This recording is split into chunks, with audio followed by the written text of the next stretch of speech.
और लोग सरकार अपना वेचन दे मजबूर हो गए, इज्जत वेचन दे मजबूर हो गए।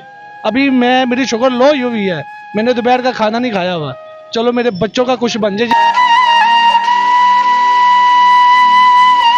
यकीन करें मुझे 2-2.5 साल हो गई है दोपहर का खाना खाना छोड़ दिया। 16 घंटे करता हूँ। सुबह 6 बजे निकलता हूँ, रात को 12 बजे घर जाता हूँ, तो बड़ी मुश्किल से 1500-1200 पकड़ता हूँ।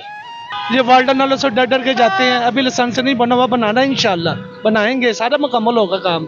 लेकिन खुदा रहा हमें माफ़ कर दे, मारे बंदे हैं, बहुत मुश्किल हो गया है, जीना मुश्किल हो गया है। कभी किसी से मांगता हूँ, कभी किसी से मांगता हूँ, लेकिन अब लोग भी थक गए भाई, इसका तो काम ही हो गया मांगना। बेगम मेरी जिगर की पेशेंट है, उसकी दवाई 4,000 रुपये की आती पर मंथ की। मैं शुगर का पेशेंट हूँ, टीबी का पेशेंट हूँ।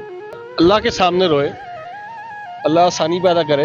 गरीब बनने के लिए कुछ करें, बहुत मजबूर हैं, बहुत मजबूर हैं, अब नहीं कोई देता।